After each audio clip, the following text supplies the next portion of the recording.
From breakfast cereals to the sweet treats that top off your day, it's a safe bet that sugars are a part of your daily diet. Here, try to spot the sugars. You might be familiar with all of these, but did you know that different kinds of foods have different kinds of sugars, like glucose, fructose, and most especially sucrose? Good day everyone, and welcome back to DNAs. Today we're here to talk about sucrose, its structure, properties, sources, and uses. Sucrose is a carbohydrate made of two simple sugars bonded by a glycosidic bond, making it a disaccharide. Along with sucrose, other common disaccharides are maltose and lactose.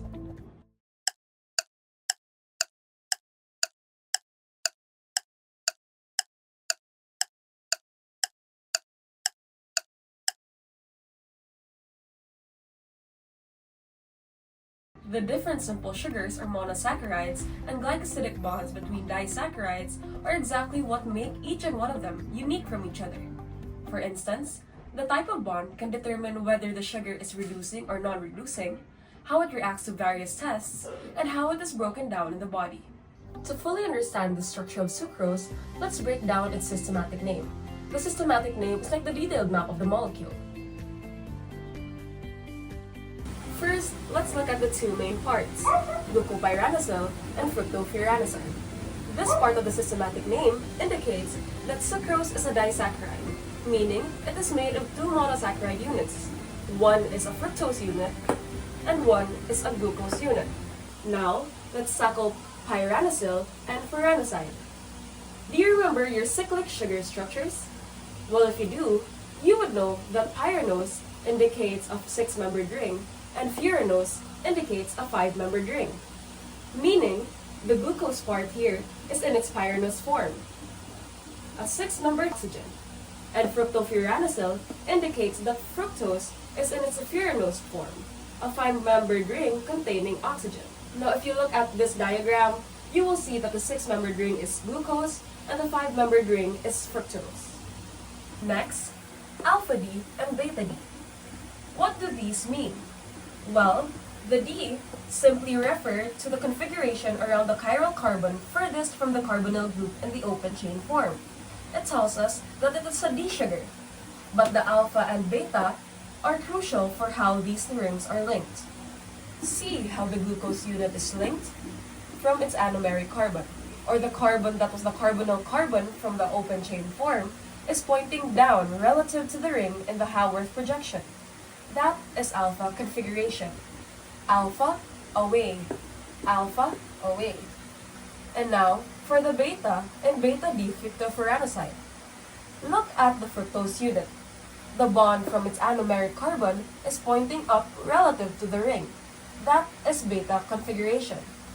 B beside. B beside.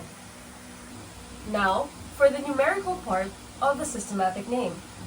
It indicates the glycosidic bond between the two sugars. They are linked by a glycosidic bond, specifically an O-glycosidic bond, formed by the condensation reaction between the anomeric carbon from glucose and a hydroxyl group from the other. The anomeric carbon of glucose, or C1, is linked to the hydroxyl group of fructose, or C2.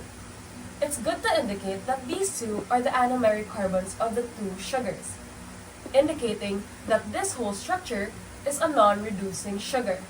Since this whole structure is a non-reducing sugar, it is good to note that it cannot be oxidized by mild oxidizing agents. Similarly, non-reducing sugars are generally more chemically stable than reducing sugars because they lack the reactive aldehyde or ketone groups. This makes them useful in food preservation as they are less prone to browning reactions. While reducing sugars themselves don't react with the reducing sugar tests, they can be hydrolyzed or broken down by water, often with acid or enzymes, into their constituent monosaccharides. If these monosaccharides are reducing sugars, like in this case glucose and fructose, then the resulting solution will test positive for the reducing sugars.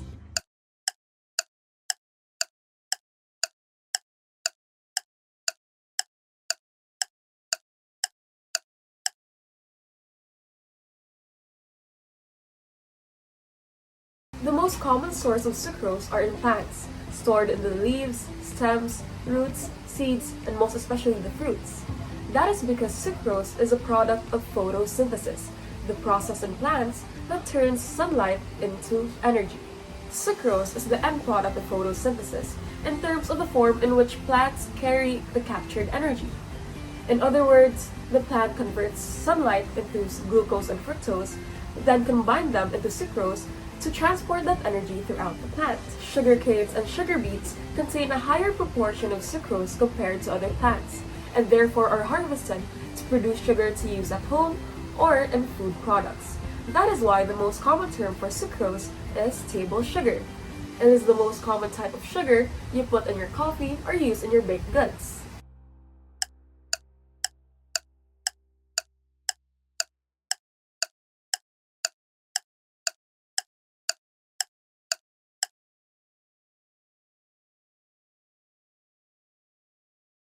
The structure and sources of sucrose are also what define its uses in biological systems, food industry, and pharmaceutical and laboratory settings.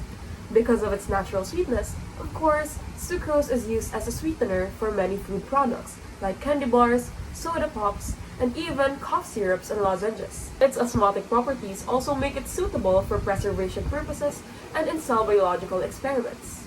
Sucrose is a compound used in many pharmaceutical products, chemical intermediate for many emulsifying agents and detergents, food thickening agent and stabilizer, and antioxidant. Essentially, sucrose is everywhere. From its complex name revealing its glucose and fructose origins, to its vital role in plant energy transport and its countless applications in our daily lives, sucrose is truly more than a simple sweet treat. It's a fascinating molecule at the heart of biology, industry, and even our taste buds. Thanks for joining us on DNAs, and we'll see you next time.